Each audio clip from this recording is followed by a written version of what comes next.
कर रहे हो। आप एक बात बताओ, हिंदू मुस्लिम सिख ईसाई का बैलेंस कहाँ बनाया आपने भारत जोड़ो? राहुल गांधी के साथ कितने सिख साथ में चल रहे हैं, कितने ईसाई साथ में चल रहे हैं, कितने जैन साथ में चल रहे हैं, कितने बुद्ध साथ में चल रहे हैं? नहीं है कोई, वही 4-5 चाटुकार और 2-3 उनके फाइनेंसर मुख्यमंत्री।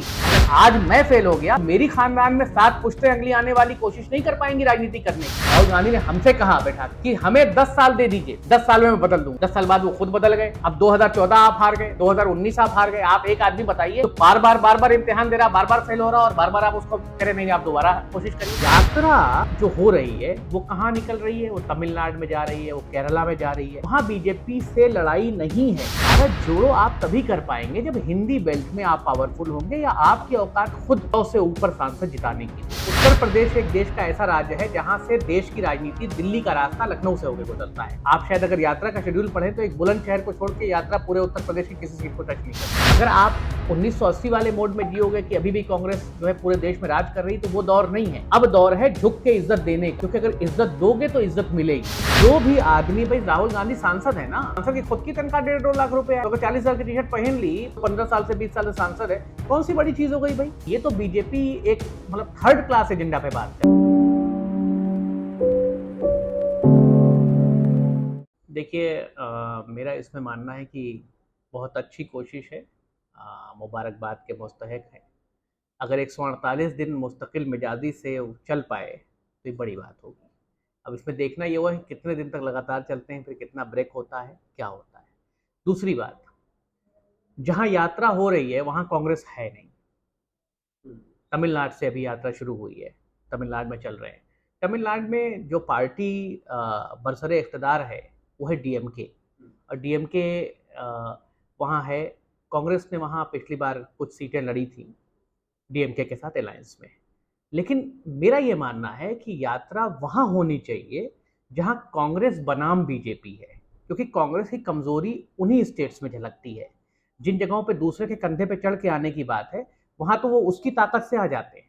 लेकिन जहाँ डायरेक्ट इलेक्शन है, जैसे राजस्थान को आप लीजिए, तो 26 की 26 सीटें हार गए हम। वैभव गहलोत जो अशोक गहलोत के बेटे हैं, उनके लिए मुख्यमंत्री रहते अशोक गहलोत जी ने पूरी जान लगा दी और वो नहीं जिता पाए अपने बेटे को। तो ऐसा जादूगर किस काम का जो अपने बच्चे को ना जिता पाए?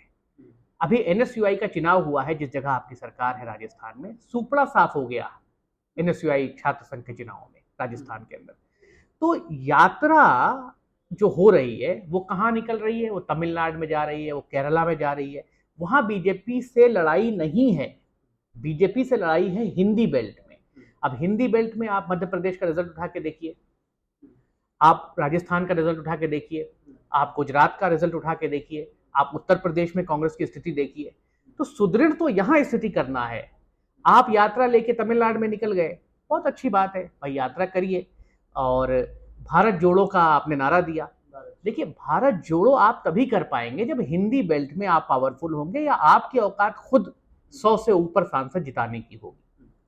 फिलहाल की स्थिति में मैं नॉन प्रैक्टिकल बातें नहीं करता, प्रैक्टिकल बताता हूं आपको। 2 चीजें, रेवंत रेड्डी तेलंगाना में बनाए गए हैं अभी, और वहां पे उन्होंने एक बहुत बड़ी रैली की, इसमें 2 लाख लोग आए केसीआर के गढ़ में, और फिर उसके बाद वहां बाईपोल हुआ तो कांग्रेस की जमानत जब्त हो गई। रायबरेली में राहुल जी और प्रियंका जी को देखने के लिए भीड़ उमड़ी उत्तर प्रदेश चुनाव में। उसके बाद क्या हुआ?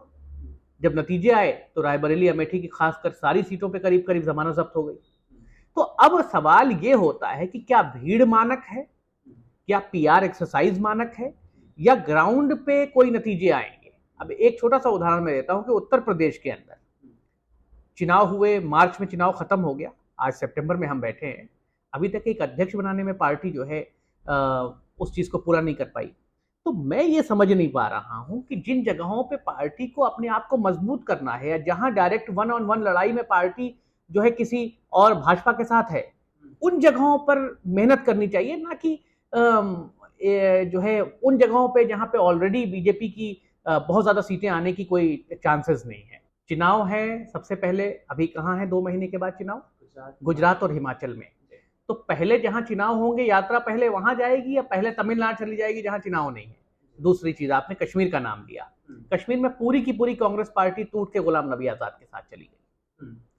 तो अगर वहां चुनाव है, आप वहां की बात कर रहे हैं, कन्याकुमारी से कश्मीर जाएगी, तो जब सारी कांग्रेस वहां से टूट के चली गई तो अब यात्रा जाने का क्या मकसद है? उस वक्त क्यों नहीं रोका गया फौरन जाके जब टूट रही थी कांग्रेस? तो तीसरी बात, उत्तर प्रदेश एक देश का ऐसा राज्य है जहां से देश की राजनीति, दिल्ली का रास्ता लखनऊ से होकर गुजरता है। आप शायद अगर यात्रा का शेड्यूल पढ़ें तो एक बुलंद शहर को छोड़ के यात्रा पूरे उत्तर प्रदेश की किसी सीट को टच नहीं करती है। तो मैं ये नहीं समझ पाता हूं कि जिन जगहों पे आपको अपनी पार्टी को रिवैम्प करना है, उन जगहों से बच के निकल रहे हैं। जिन जगहों पे आपके कोई मकसद मतलब हल नहीं होता है फिलहाल, उस जगह पे आप यात्रा कर रहे हैं। तो यात्रा का शेड्यूल ही बड़ा टिपिकल बनाया गया है। खैर चलिए, इतनी मेहनत का काम है भाई, 35-3600 किलोमीटर चलना बड़ी एक्सरसाइज है। तो कम से कम ये तो मैं समझता हूँ कि भले उस यात्रा से कोई हल ना निकले या निकले, ये कहना तो अभी दूरंदेशी होगा कि वक्त के साथ देखा जाएगा 150 दिन के बाद, लेकिन जो लोग चलेंगे वहां 112-115, उनकी सेहत बन जाएगी। मीडिया तो वाकई बायस्ड है, और सिर्फ कांग्रेस को ही क्यों, किसी भी पार्टी को, जो बीजेपी के अलावा पार्टियां हैं, विपक्षी पार्टियां हैं, उनको मीडिया कम दिखाती है। लेकिन प्रॉब्लम यहाँ पे कांग्रेस के साथ भी है। अगर आप कुछ ऐसा करें जिसको मीडिया विवश हो जाए दिखाने के लिए, तो वो दिखाएगा। अगर आप चुनाव हारते रहेंगे और हर 2 चुनाव हारने के बाद जो है आप उस चुनाव पे मंथन तक नहीं करेंगे और उस चुनाव की वजूहात नहीं जानेंगे, अगली बार फिर वहां चुनाव होगा, फिर हार जाएंगे, तो फिर मीडिया भी आपको या कोई भी आदमी आपको इंपॉर्टेंस क्यों देगा? आप अपनी इंपॉर्टेंस खुद खो रहे हैं। अच्छा, जो बात आपने कही कि स्ट्रैटेजिस्ट की बातें हैं, अब मुझे ये नहीं पता कि आज के दौर में कांग्रेस का स्ट्रैटेजिस्ट कौन है, लेकिन मुझे ये बात पता है कि सैकड़ों कार्यकर्ता कांग्रेस के, आप बहुत सारे नाम हैं, अभी हार्दिक पटेल गए हैं, जितिन प्रसाद गए, आरपीएन सिंह गए, ना जाने कितने लोग चले गए, फिलहाल सीता बहुगुणा जोशी गई। सवाल यह है कि आखिर इन लोगों को तिल तिल करके आप खो क्यों रहे हैं? अगर इंडियन क्रिकेट टीम के सारे खिलाड़ी इस शिकायत से भाग जाएं कि कप्तान उनसे बात नहीं करता या कप्तान उनसे मिलता नहीं है, तो गलती क्रिकेटर्स की मानी जाएगी या कप्तान की मानी जाएगी? अगर आपके हाथ में कप्तानी दी गई है तो एरोगेंस छोड़ के कप्तानी करो ना भैया। अगर आप 1980 वाले मोड में जियोगे कि अभी भी कांग्रेस जो है पूरे देश में राज कर रही, तो वो दौर नहीं है। अब दौर है झुक के इज्जत देने का, क्योंकि अगर इज्जत दोगे तो इज्जत मिलेगी। और आज आप देखिए, कांग्रेस पार्टी मुख्य विपक्षी दल भी नहीं रही है। बहुत सारे लोग आते हैं और वो अपने अपने दावे करते हैं। अब बहुत सारी विपक्षी पार्टियां जो है कांग्रेस को अपनी मीटिंग्स में नहीं बुला रही हैं। तो मैं ये कहता हूं कि भाई, ये गलतियां पार्टी से हो रही हैं। आप दूसरों से तवक्कुआत रखिए और खुद तवक्कुआत पूरी नहीं करिए, तो ऐसे नहीं चल पाएगा। देखिए, पीआर एक्सरसाइज तो बिल्कुल ही है ये, लेकिन चलिए, पीआर एक्सरसाइज तो हर पार्टी करती है, कांग्रेस भी कर रही है, उसमें कोई गलती नहीं है कांग्रेस की। और जहां तक रही बात कि कंटेनर चल रहा है या वो टी शर्ट पहन रहे हैं, ये इसको मैं मानता हूं कि ये इतनी बड़ी चीज नहीं है। जो भी आदमी, भाई राहुल गांधी सांसद है ना, तो सांसद की खुद की तनख्वाह 1.5-2 लाख रुपए है, तो अगर 40 हजार की टी शर्ट पहन ली, जो 15 साल से 20 साल से सांसद है, कौन सी बड़ी चीज हो गई भाई? क्या इंसान को कोई शौक नहीं हो सकता? वो अपने शौक पूरे नहीं कर सकता? तो ये तो बीजेपी एक मतलब थर्ड क्लास एजेंडा पे बात कर रही है। अगर एजेंडा पे बात करनी है तो आपको इस बारे में बात करनी चाहिए कि इस यात्रा को कहां और कैसे बीजेपी और अलग तरीकों से काउंटर कर पाएगी। जो मोदी जी भी सूट पहन के घूम रहे हैं, भाई आपने देखा होगा कि मैंने तो आज तक नरेंद्र मोदी जी को दूसरा बार एक भी कपड़ा पहने हुए नहीं देखा। जो एक बार वो पहनते हैं उसके शायद ही उनके जिस्म पे दूसरी बार जाता हो। 10 लाख का सूट भी कांग्रेस इसमें, हाँ, 10 लाख का सूट है, चश्मा है, घड़ी है, ये सब नॉर्मल चीजें हैं आज के दौर में भैया। ये कोई ऐसी चीज नहीं है जिस पर आप हाइप बनाएं, और जो लोग हाइप बना रहे हैं वो खुद पहन के घूम रहे होंगे। तो मतलब मेरा ये कि ये तो खैर मैं नॉन पॉलिटिकल बात मानता हूँ, और इसको मैं बहुत ज्यादा कैलकुलेट नहीं करता हूँ। अब रही बात कि वो कंटेनर में सोएंगे, तो कहाँ सोए भाई? मान लो किसी गाँव में यात्रा पहुंच गई है, तो रात को जो आदमी 35-40 किलोमीटर दिन भर में चलेगा, कहीं तो सोएगा ना यार, तो पेड़ की छांव में थोड़ी सो जाएगा। दूसरे दिन चलना भी तो है 35 किलोमीटर, तो फुल आराम तो देना पड़ेगा ना भाई। जिस आदमी को पेड़ की छांव में सोने की आदत होगी वो रोज सो सकता है। अब जो आदमी वेजिटेरियन है, उसको जब नॉन वेजिटेरियन कभी खिला दोगे तो पेट खराब हो जाएगा। जो नॉन वेज खा रहा है रोज, वो तो खाता रहेगा। तो भाई खुश है तो वहीं यात्रा करो ना भैया पहले। अगर मान लो कि फिर वही वाला हाल हुआ जो उत्तराखंड में भी तो खुश थी कांग्रेस, पंजाब में भी तो खुश थी, चन्नी जी हर जगह डांस कर रहे थे, और अब चन्नी जी कहीं दिख ही नहीं रहे। दूसरी बात, यात्रा आप कर रहे हो, आप एक बात बताओ, हिंदू मुस्लिम सिख ईसाई का बैलेंस कहां बनाया आपने भारत जोड़ो में? राहुल गांधी के साथ कितने सिख साथ में चल रहे हैं, कितने ईसाई साथ में चल रहे हैं, कितने जैन साथ में चल रहे हैं, कितने बुद्ध साथ में चल रहे हैं? कहीं है कोई? वही 4-5 चाटुकार और 2-3 उनके फाइनेंसर मुख्यमंत्री। जो उनको फाइनेंस कर रहे हैं 2 मुख्यमंत्री और 4 चाटुकार। उनके सिवा कोई 5वां ढंग का आदमी उस एलीट सर्किल में होता ही नहीं है। रास्ते में से किसी को पकड़ लेते हैं इवेंट बनाने के लिए कि आओ आओ आओ। आप स्टेज पे देखिए उठा के, जब जहां जहां स्टेज लगा, जहां स्टैलिन ने झंडा दिया, वहां पे वो 4 लोग हैं, ना कोई सिख है, ना कोई ईसाई है, ना कोई जैन है, ना कोई बौद्ध है, ना कोई मुसलमान है। कि ये इस किस्म की तस्वीरें मैं मानता नहीं बिल्कुल भी। ऐसी तस्वीरें, दलितों का टूरिज्म भी बहुत जमाने से आ रही है, उनकी तस्वीरें कि दलित के घर में जाके समोसा खा लिया, उससे आज तक चुनाव जीते हैं। भाई कॉन्क्रीट हल क्या है चीजों का? चुनाव जीतना, बीजेपी को हराना। आप तो रात को कह देंगे कि भाई मुझे पावर का शौक नहीं है, मुझे पावर नहीं चाहिए, और उसके बाद क्या होगा उसका नतीजा? तो जो लोग आपके साथ नेतागिरी कर रहे हैं वो क्या करने के लिए आपके नेतागिरी करने आए हैं? संत बन जाते हैं हम सब।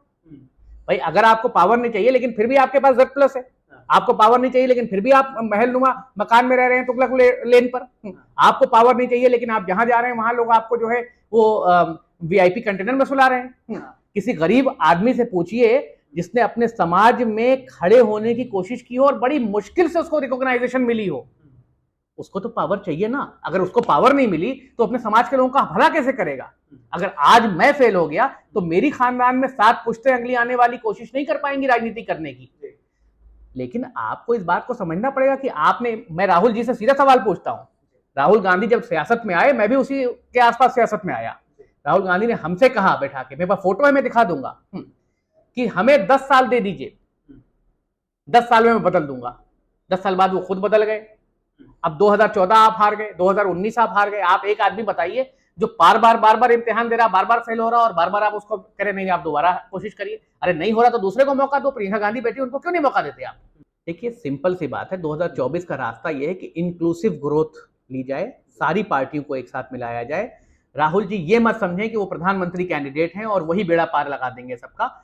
जो बुजुर्ग नेता हैं और भी पार्टी के लोग हैं, उनका एक्सपीरियंस लें, उनके साथ एक कॉन्क्रीट कॉमन मिनिमम प्रोग्राम बनाएं, और उसके बाद कांग्रेस भी उस कॉमन मिनिमम प्रोग्राम की एक प्रतिभागी हो, ना कि उस कॉमन मिनिमम प्रोग्राम की लीडर।